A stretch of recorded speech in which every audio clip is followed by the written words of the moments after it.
Rocking and rolling. So where you not in South Carolina right now? You back in the Midwest? Yes, sir. I'm back in Minnesota. Spent about a year with IHT, getting things rolling, and now I'm considering going back to PT school. So I've applied to a few different programs. Um, it kind of started because we were getting such great results with pain and injury. I'm like sitting there, like, dang, I think this is what we were meant to do. And as strength coaches, we would always get the question, like, are you guys physical therapists? Do you guys have doctorates? Like, and we'd have to look at them and go, no, no, we're not doctors. We're just strength coaches. This is performance training. So when you're a strength coach that tries to look at things through a neural lens, the industry isn't really too ready for that, I don't think. It's always this system, this ecosystem that's been set up for the athlete is that okay, you got to go to the doctor if you're having any pain or any injuries, and then the strength coach kind of gets overlooked in the whole process. So now I'm just kind of trying to build bridges between everything, between PT and S&C, because I think there are a lot of parallels between good training and good rehab. So Yeah, I think that's you what we're bring up doing. a good point there is like what you guys did there at IHT, I think is pretty unique for like a private facility, just being that, you guys blend the RPR technique, square one. You guys have access to like the technology such as like the 1080 and whatnot to build those profiles for athletes. And you really don't see that outside of like a professional or college setting where you do have kind of like what you said, the strength staff, sports science staff, athletic training staff, and team doctors and everything. So how'd you guys even get like IHT started? Was that like a long-term dream or? Yeah, so that was all Jared Slater. So I met Jared back when I was interning at the University of Minnesota back in about maybe uh August of 2024. So we Mhm. started texting back and forth, DMing on Instagram because I was seeing he was getting such great results with Square One. And I had taken Square One a little bit after him in April of 2024. And it was a slow moving process for me. Like I had probably gotten 100 people on the table and I was getting good results, but it was sporadic. Sometimes it would take like 3, 5 sessions instead of one or two, or even 15 minutes that it would seem to take Jared. And so I started asking him a bunch of questions. I'm like, okay, man, how are you getting such great results with this system? And what can I learn from you? So we just started talking back and forth. We had maybe I don't know, 10 or 12 conversations over the phone. And at the time when I was at the University of Minnesota, I was looking for a job. And he's like, hey, I'm opening this gym in Charleston, South Carolina. I want you to come be my assistant director of performance. And so while I was at the U of M, we were talking to Stray Dog, we were talking to 1080, we were getting everything set up remotely together. And then it was probably the end of May or the middle of May that we opened IHT in Charleston, and it's been about maybe 7 months since then. The gym's doing great, and yeah, they're gonna crush it, man. I have no doubt. Even though I stepped away, I think that they are going to do such incredible things. I mean, they're already working with a bunch of professional and collegiate football and baseball players. I think that's just going to keep growing over time. And yeah, they are very unique for a private facility. I mean, you don't see too many private facilities with two 1080 sprint twos, No, the not ball at force all. decks, and using RPR and square one. So, all of these theoretical things that are thrown around the industry, like we were actually able to put numbers to all that stuff. And I'm excited to get into that with you a little bit. But yeah, that was all Jared. It's all his idea, it's his mission. Um, and they're gonna do big things. I'm very excited for them. I don't think I met Jared. What's his background? Like, how did he kind of Yeah. get started, like, funding and opening his own facility Mhm. there? Yep. So I'd say, well, he's from California originally, I believe the San Jose Cupertino area. And so I think his first big mentorship was with Zach Dakin at TCU. And the TCU Dakin coaching tree is huge. Like if you Mhm. kind of look at some of these dudes that are in the game right now. A lot of them interned with Zach Dakin and the baseball team there, and he does such a great job, and he's been doing it for a really long time. So, um, his background is in baseball. And then he went to Shred Athletics, and I think he had a few different jobs in between. Um, but as far as how the facility came about, he was at Shred Athletics, and I think he kind of saw some things that he would like to do different. One thing mainly is that it was a baseball exclusive facility, and they do good stuff with baseball. But he wanted to work with every athlete. So, and we in Charleston, especially, there are a lot of very, very, very talented football players. And so, kind of expanding and starting his own thing gave him the opportunity to grow into different sports and work with different types of athletes. Because as you know, like the triphasic system, which we implemented and ran at IHT, that system, it works so well with baseball. It works so well with football, right? And even though it's used with hockey, it works for every sport. And I'm sure that you and with your experience and all the schools that you've been at since interning at the University of Minnesota, you know that the system applies to every team sport, repeat sprintability kind of athlete. So I Definitely. think it was just a matter of working with baseball, but then expanding out to other sports too.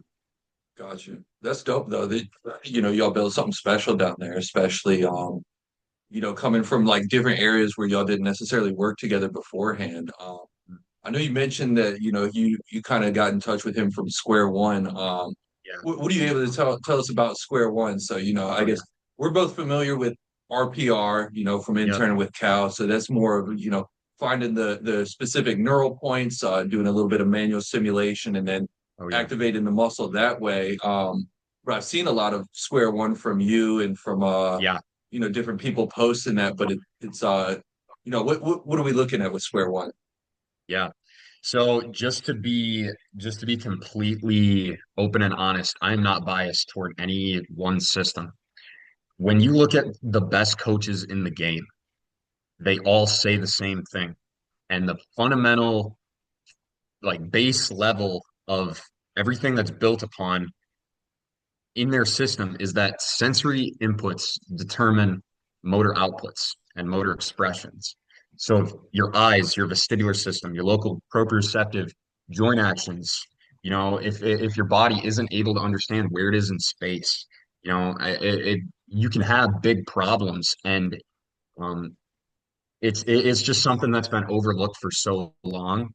But honestly, for the past 20, 30, 40 years, there have been coaches that have been implementing these ideas, and it's just starting to come back around. And everything's kind of cyclical in nature, right? Like we look at the extreme isometrics or, some of these other things from like Dr. J, Dr. John, Jay Schrader and the arc wave and everything like that. It's making its rounds, but every All the time it makes its Ricochet rounds, stuff is back people in. e- exactly, people are just building on these ideas. So when we understand that sensory inputs determine motor outputs, we need to have different tools, frameworks, systems, methods in place in order to help our athletes, get that foundational level of sensory input that is necessary no matter if you're a regular person or you're an athlete. So Square One in particular works with using general muscle testing to determine whether or not brain perceives something as a threat or not a threat. So, not a threat would be a past general muscle test. Well, a Mhm. fail would just be the nervous system is interpreting something as a threat, right? And all that's happening there is the simple physiological principle that we all learned in school. It's the all or nothing principle, right? If I impose a minimal amount of force on your body, you should be able to contract that muscle right away because the force is coming in, so your body has to sense that, and then the signal goes to the spinal cord, to the ventral horn, and goes right back to the muscle where it should turn on. But if it doesn't, then you have a problem, right? So what is RPR trying to do? RPR is trying to say, okay, we have these spots in our body where we place uh, neurolymphatic acupressure, and these muscles they turn on temporarily so that we can be in a state where we are performing optimally, and these muscles are firing in the correct sequence in the correct pattern, right? And there are many ways to get to that conclusion, right? And square one's just another way to get there, but it uses the visual inputs, it uses the vestibular inputs. So Sean Sean Sherman developed a system where you can test different eye positions, different head positions, find what the brain perceives as a threat, and then use head and eye positions to clear out that threat. So you can think about your body like an onion or like a book, right? Mhm. Every time you peel back a layer or turn a page, you're decreasing the amount of neural compensation or the amount of information that your brain has to deal with when it comes to gravity, the ground, and your body in between the two, and all the external forces and pressure that are coming into your system. Your brain is taking all that information, organizing it, and then simulating your body into the best position where it can produce the most force eccentrically to absorb the force, right? And then accomplish your task, move in any direction that you need to. So there are two sides of the coin, the neural side and then the physiological side. I think the triphasic training system takes care of that physiological side with the I would eccentrics and agree. isometrics and building that tissue quality that's so important as a foundational layer. But if you don't have the prerequisite neural the prerequisite neural layer too. I mean, you're going to deal with a bunch of other issues, non-contact injuries, some things that can be completely avoided. And something for the viewers here and the listeners is to understand that 80% of the total sensory information coming into your body comes in through your eyes. So your Yeah. vision is extremely important. If you can't process what you're seeing subconsciously and then reflexively and then consciously, I mean, you're going to be in a tough spot as an athlete. Yeah, and I think, some people don't understand that. And I think the easiest thing you can show somebody is if you have them try to balance on one leg, pretty simple for everybody. Have them close their eyes, people start falling, or even close their eyes, start turning the head side to side. Almost nobody can stay up on one leg. And that just kind of goes to show how your eyes are just there to process that information on what's going on around you. But Hmm. I'm not sure why the neural type of training is so controversial. Like I've Oh yeah, always told people that I don't train the body, I train the brain. Your brain doesn't know what a three sets of 10 is, but your brain can compute how many reps you're doing in a certain amount of time. Or if we're using something like a metric, like let's say we have a big block where we're doing a squat, a dumbbell jump, a box jump, and then we're testing our jump at the end. yeah, Most coaches might program whatever 3 to 5 rounds of that, but that might not be enough for every athlete. If we're using a jump test and then we have a certain degree, let's say a 5% fall off, then the brain, you're able to kind of see where the brain is starting to shut off yeah. using that. But for whatever reason, that doesn't seem to be too popular of a thought process. Which is absolutely crazy to me, Flash, because Well, I mean, DB Hammer talked about that. He talked about the rates of drop off for each modality, whether it was speed, power, strength, and how many days it took to recover that, right? And I mean, Cal talks about the same thing in the first track basic book with the drop off method, right? And you saw it at the University of Minnesota. There would be days where, okay, you're going to go to a drop off, and some of the athletes, I swear, they just wouldn't drop off. yeah. And Some of going to them are doing the IHT, same exact 3 exercises for like an hour. There's no drop off. And it's like and there's they no just drop got an off at all. engine that's built different.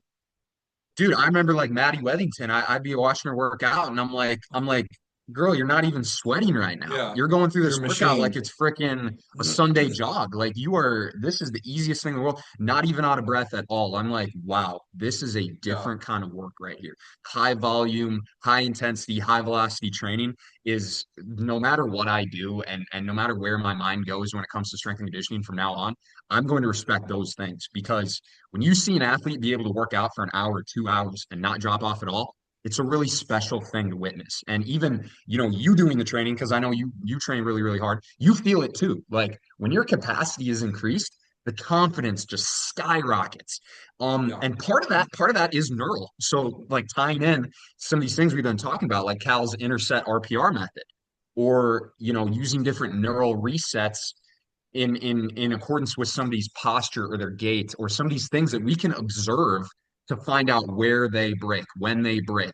And if we increase their threshold for work, you are going to do so much for that athlete. And that athlete is going to be able to work out all day. I remember Brett Adams and Jared Burton came to our gym, and Brett looks at us at the end and he goes, listen, no matter what you do in your training, you have to build a big bowl. Because if you build a strong foundation, your athlete will be able to handle Yeah. whatever it is you throw at them, whatever it is their coach throws at them. The best thing you can do for an athlete is build that wide base. So triphasic does that well. There are many other ways to do it, but I mean, Yeah, it's and I so think it important. also builds up, like you mentioned earlier, like their confidence. Like that's a big thing for me when it comes to training athletes. It's like I don't necessarily care if I add 20 pounds to your squat or, if we're adding 15 pounds to your bench press and whatnot. But what if I can get you to change your mindset to where you love coming into the weight room, to where when if we're hitting something like a 3 rep max, you're gonna go attack it. I don't even care what the numbers are, you're gonna go attack it. Because then you're gonna bring that same energy into your sport. I think that there's a disconnect between some coaches where they're just like, I'm the gym coach, like I have to prove my worth in the weight room by showing certain data that my athletes are adding 20 pounds to the squat. But ultimately, we're support staff for the team. We're trying to make athletes better on the field. And, I'd argue maybe even more than half of that comes down to the mentality, whether you feel like you are ready to attack the day, whether you feel like you have enough confidence in your body to perform the actions needed on the field, especially in combat sports. And ultimately, whether you are in a mental state to where you're not worried about getting injured, you feel like you have the tools such as RPR, such as square one, such as, having the tissues being conditioned through triphasic to where you ultimately feel like there's no other way you could be more prepared to compete. That level of confidence is something that as an athlete I had struggled to find, right? It's you feel like you're in a rut. You feel like that, every week you're just fighting to make it to Saturday to play the game, right? And Yeah. as an athlete, like if you can, or as a coach, if you can help the athlete flip that mindset and be like, hey, I want you to be ready all the time. I want you to be able to get off the couch cold and feel Yep. confident enough to go rip a sprint or dunk a ball and not have to worry about what's going to happen after because we prepared you relentlessly to be able to get to that point. So I think the biggest asset a strength coach can bring is the feeling of preparedness of their athletes. Like, did we do what we needed to do to get you ready for any situation Yep. that you're going to be encountering? 100%. Yeah. Why do you think that like some coaches or some programs, I guess, disagree so violently with like the whole central nervous system, the whole training the brain, RPR square one? An example I had, I was interviewing with a professional team recently, and they had Mhm. told me they were looking for a strength coach that thought that their sport was stupid, thought the way that they trained their athletes was stupid, wanted to come in and revolutionize the way that they train athletes, ultimately bring somebody in who kind of had the rah-rah college football style of training into their sport. Right. So through the process, talking with them, I explained my different systems on the readiness and kind of went over the RPR as a warm-up, using it intra sets, using it to kind of troubleshoot different issues. And that was a big red flag for them. They said they don't believe in RPR. Um, Ooh. and ultimately that kind of led to the disconnect where we kind of went our separate ways. But why do you think some people are so opposed to RPR square one, think it's witchcraft or it doesn't work? Yeah, man. I mean, I deal with that a lot. Like square one, especially, you can take it to like higher and higher and higher levels where it's tough to even find the words to communicate with somebody why they have so much more range of motion and why they feel so much better. But explaining the brain and the nervous system is the hardest thing.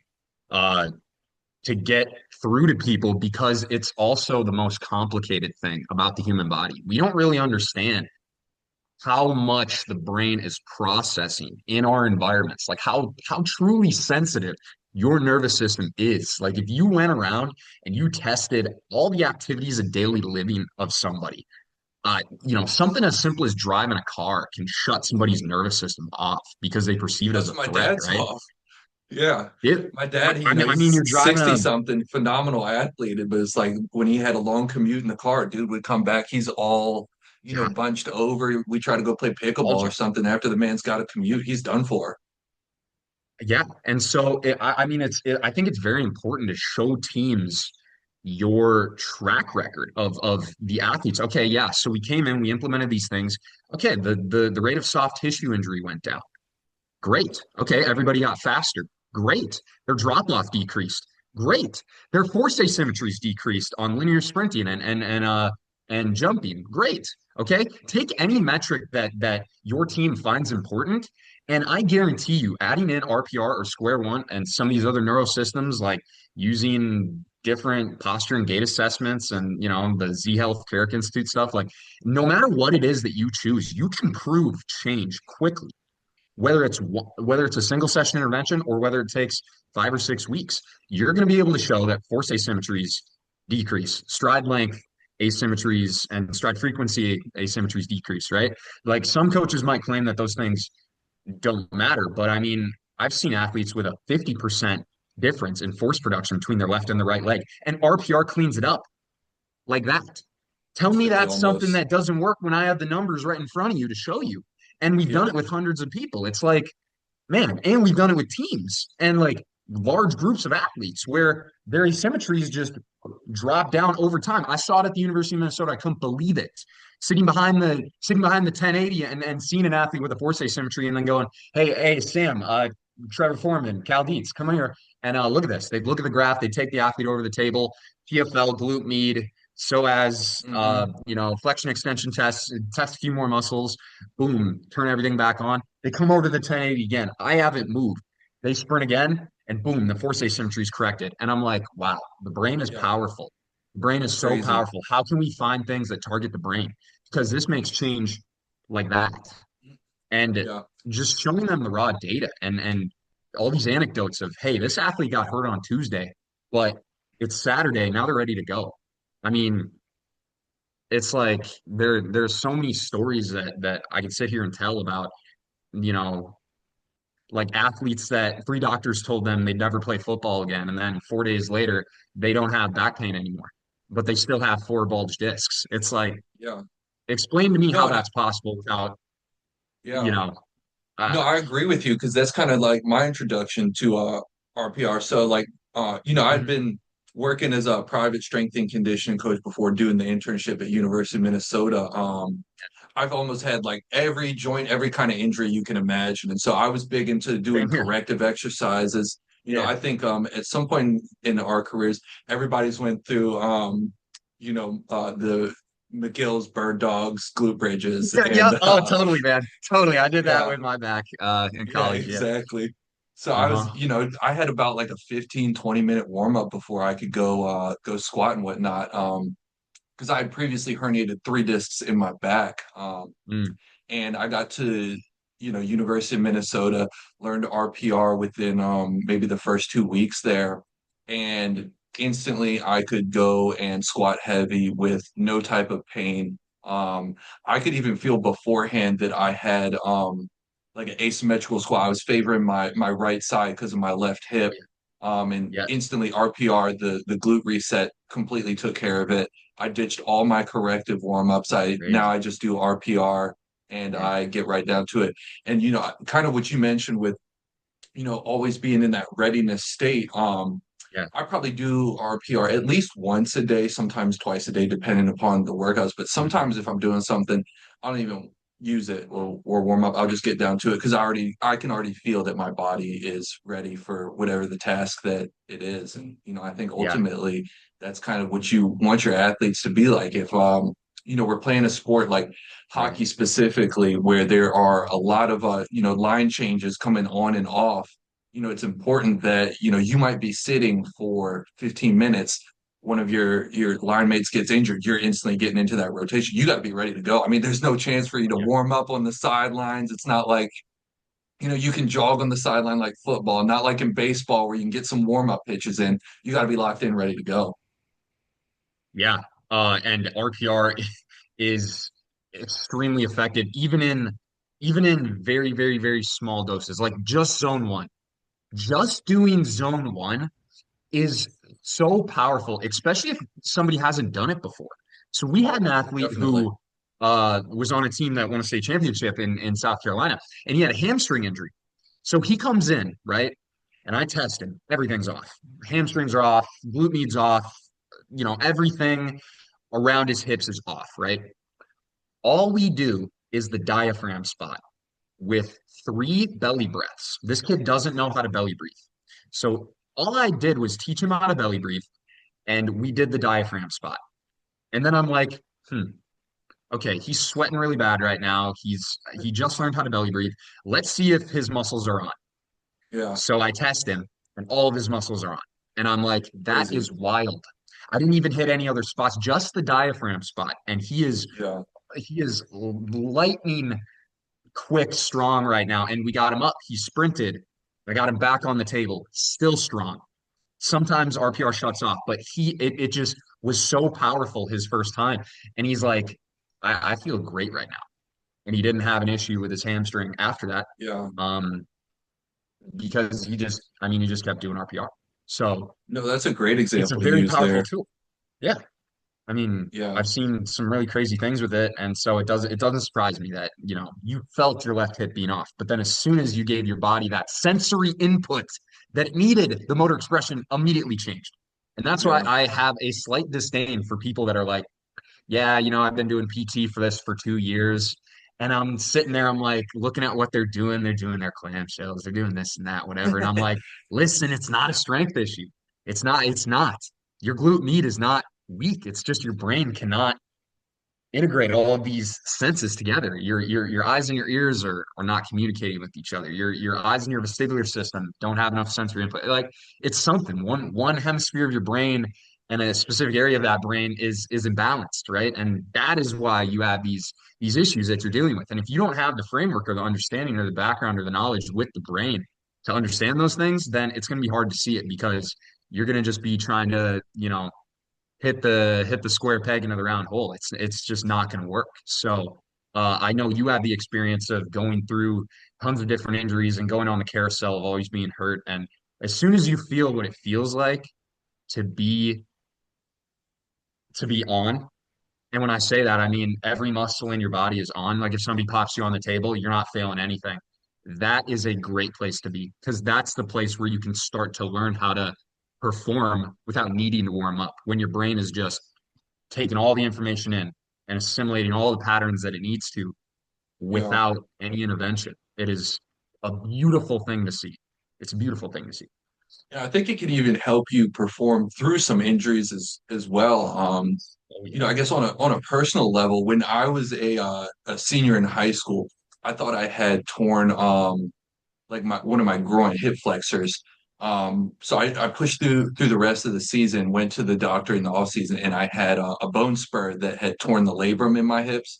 I tried to push through it again, and then my freshman year of college had the bone spur on the other hip. So I had two bone spurs, torn the labrums, and at that point in my career, it was so painful that like I couldn't sprint. Like about after I could do an acceleration for about 30 meters, and once I got up to close to top speed, just those kind of forces on the hip flexors, like had to shut it down. It was terrible. Got surgery and whatnot. Um, Unfortunately, the bone spur grew back on my left hip, and now it's an even worse one to where it's almost like a ridge on the ball of my femur. But I Yes. believe that due to RPR, I'm able to push through it. So obviously, I guess I don't have the same speed that I once had, but I just finished an 8 week training block where I was doing sprints, plyos out on the field twice a week, doing sled work. And I noticed that, there are some asymmetries, obviously, due to that structural issue, but Yeah, I'm yeah, able to push through. I can still hit top speed, and I guess I don't have those same compensation patterns. And so, ultimately, I think that, why would you not want to use a tool like that when there's no type of yeah, repercussions that come from it? There's no injury right. risk, and it takes about 2 minutes to perform the whole entire thing. Exactly. I mean, it's as easy as just to have a massage gun next to you. You can just hit these spots. It's so fast. I mean, even when Yeah. you're working out, you're gonna rest. You need to. So while you're Yeah. resting, Replace you the might as well scroll be on doing the something. phone with the massage gun. Yeah, right. And yeah, and I do think that as a coach, you need to have these kind of tools because if your athlete isn't to the point where they have to sit out completely, you need to find something to get them to feel better so that they can make it through and maybe get those structural issues taken care of the end of the season, once the season is all said and done. But how are we gonna put Humpty Dumpty back together and then keep them together until we're done competing so that we can go through the process all over again? And how can we speed up that process? I think with a lot of things, if a clinician finds, oh, your this muscle's weak or this muscle isn't this or that, the first thing needs to be how do we get the brain to connect better with that area of the body. It's not through traditional strength training. I guarantee you. As soon as you go through the brain and the muscles start to turn on and fire, that is the point when rehab becomes extremely successful. So Yeah. just flipping your mindset on that is a way for coaches to kind of build the toolbox to help athletes continue to compete through injuries like you're talking about.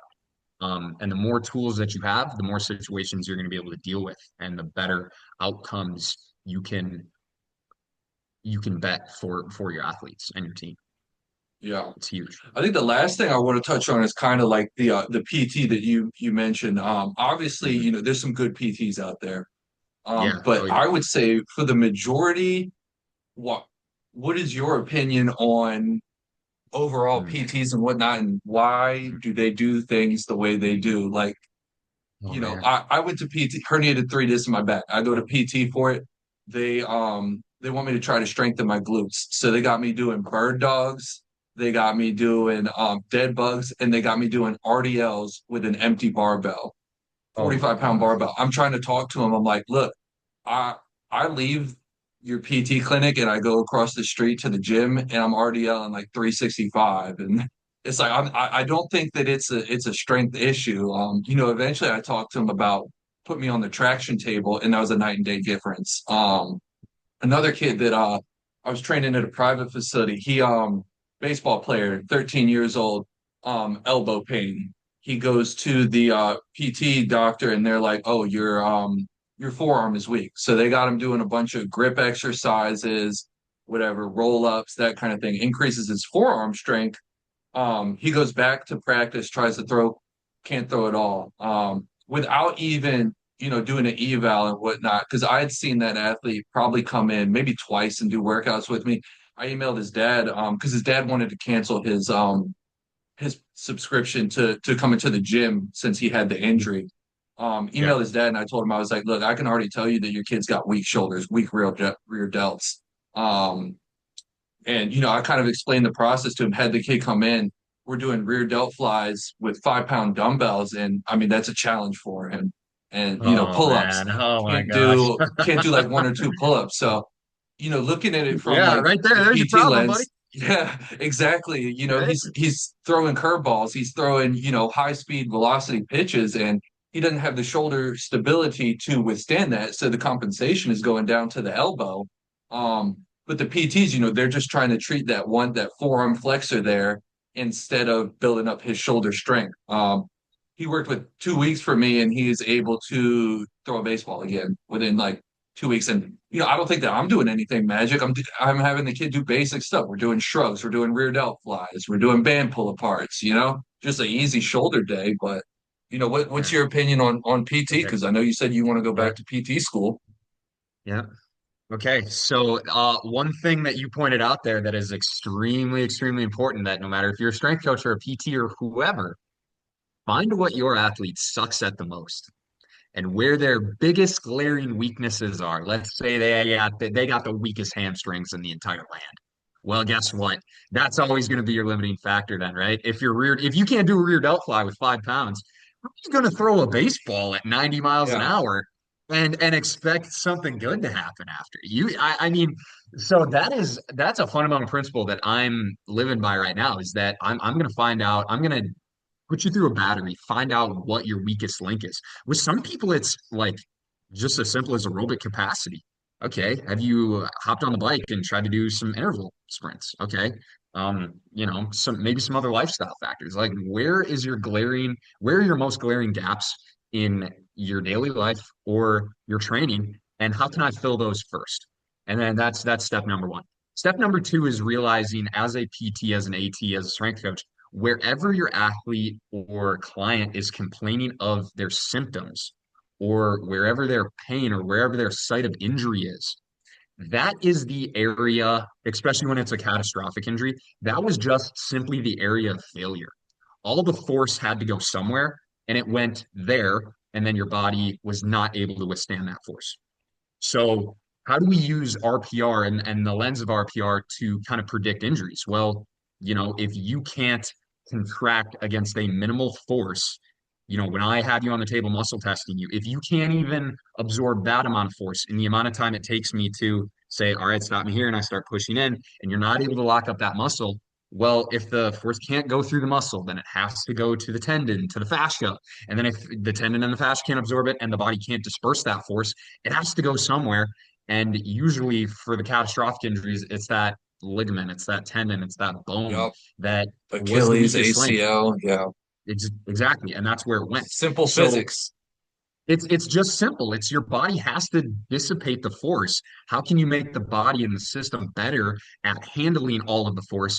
And realizing that, and I mean, there are a bunch of different ways we can take this, but if you are able to recognize where and when somebody breaks down and how they break down, um, and kind of what I'm alluding to is, you're going to be able to see when your athletes start to compensate, right? When they're very, very tired, they got their hands on their hips, whatever, hands on the knees, they're gassed out, and mark those specific points. Try to address those glaring deficits first. And then maybe you can use some more specific stuff. Um, and it really all depends, right? I look at it like this. If I'm a PT, and I only have one session with you, we might need to make that an extreme hour where, either I'm doing, some really, really crazy square one stuff, or, some really, really simple square one stuff. Or we're doing some, old school be activated if the person is comfortable with using that level of acupressure. I truly believe that somebody else giving you the acupressure is different than you giving yourself the acupressure. Right. Or using something like the Volta from Accelerate ACL. Like again, a pretty extreme option, but um, when you've had pain or you've been in a cycle where you get injured every year or every other month, your brain is now in a pattern and a feedback loop, and you need to find things to break that feedback loop. So as a PT, I'm going to be exploring the things and the frameworks that allow me to assess somebody from the minute they walk in. So I should be able to tell what areas of your brain are weaker just by the way you stand, just by the way you walk, just by the way you balance with your eyes closed, right? You see that person, they close their eyes and they lean toward a particular direction. I Hmm. consider a bone deficit, right? Or Yeah. you do a simple finger to nose and they can't find their nose in space on one side. Again, super simple thing, but it tells you that the brain is not getting the information to a specific side that it needs to. And with lower back pain, because we've talked about lower back pain, studies and research have shown that chronic lower back pain patients have interhemispheric differences, so differences between both sides of the brain when it comes to, you know, allowing information to come into the system, integrating that information, and then being able to give a motor expression to that. So as PTs, as strength coaches, as ATs, whoever we are, helping the athlete, helping our clients, we need to realize that a brain first approach has to be the lens that you look through things because that's simply the way that best practitioners in the industry are doing it right now. And I would never claim to be smarter than some of my mentors, like Sean or like Cal or Corthus or, some of these other people, Jared Burton. I just want to figure out how to connect the dots between all these people. And when you get down to the fundamental layer, they're all saying the same thing. If we increase sensory input in some regard, the outcomes are better. And we need to find ways to do that and build bridges between our staff, our medical doctors, everybody that we're dealing with uh, through our athletes. Everybody needs to be on the same page. If we can make a change to the brain, the body will follow suit.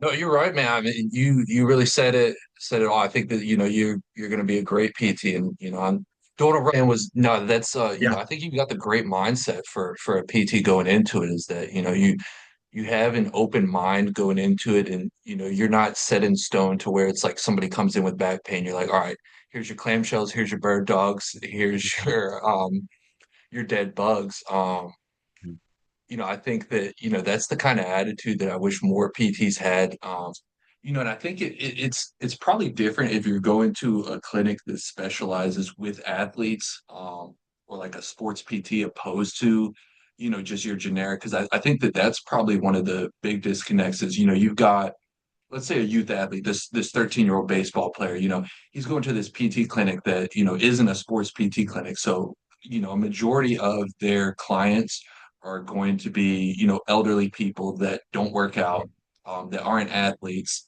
And so do almost, it's kind of the same kind of approach that, intro to the weight room, doing anything is going to help these people out, just getting them moving.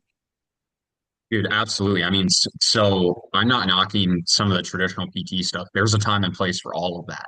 And especially, understanding the context, understanding who you're working with, right? Like maybe somebody that got all their discs fused in their back, like maybe bird dogs, clamshells, and dead bugs are going to be really, really, really, really good and helpful for that person, especially in the intro stages. But when you have an athlete like yourself where, the thing is, oh, Corey, we got to strengthen your glutes. It's like, okay, well, I'm a track athlete. I sprint 20 some miles per hour down the track. Like I got pretty strong glutes. I mean, I don't think that's the thing that we need to be looking at. So, um, and again, it's all about building bridges. Like if somebody wants to do bird dogs, clamshells, dead bugs, whatever, that's fine. But we need to find the things that are going to move the needle in your symptoms. And when we find the right thing that your brain needs, we will see results very quickly. Yeah. We should, at least. I mean, that should be the expectation with somebody when you're working with them is by the end of this hour, you should feel minimum 25-30% better. I mean, if you Yep. just feel a I little agree. better subjectively, that's going to create confidence and start to break that feedback loop. Yep. So I am not knocking traditional PT. All I'm trying to do is build bridges because some strength coaches I know are actually really, really good PTs because they understand graded exposure to exercise. And, once you get cleared for your sport, does that mean that you're truly ready to go back to your sport? The strength coach has to take you the rest of the way, right? So taking an athlete from step zero after they see their doctor, after they get all their structure and everything like that worked out, I want to be the I want to be one of the people to help take you from day zero all the way to we're better than we ever have been before, right? And if we're able to do that, then we're going to be able to help a lot of people.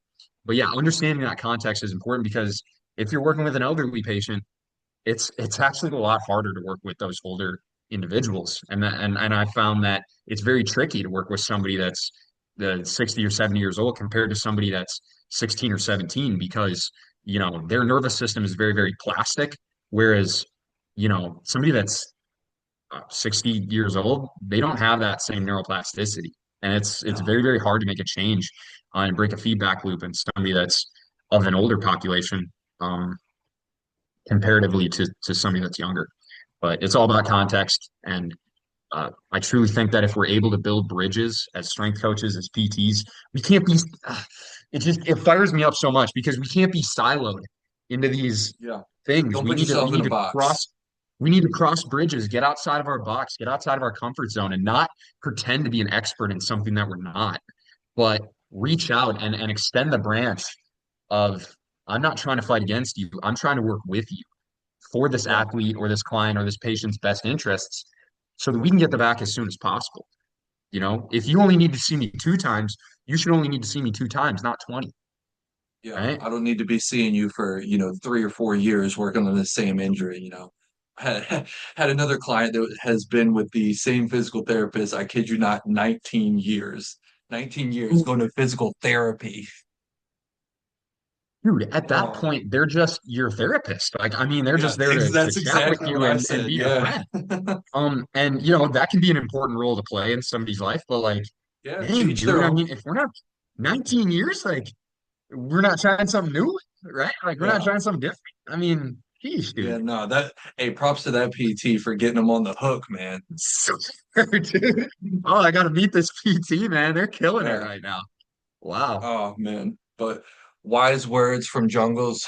You're I think you're one of the leaders in the industry, man. We only got to I work together appreciate that you, brief man. time in Minnesota, but what I see you doing on social media, man, it's different. I think that you're definitely part of the next wave. So I'm excited to follow your career. Whether that be the PT school or whether wherever else you end up. If you're ever down in Florida, down in Bradenton area, hit me up.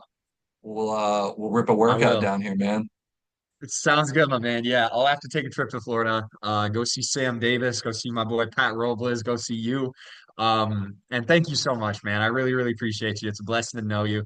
You got an amazing attitude. You know, ever since working out at Velocity with you that one day, I knew we were gonna be good friends. So What a thank you time so to be much for the alive that opportunity, man. was. Yes, sir. All right, brother. Have a good day. Yeah, you too, Flash. Thank you, bro. Yup.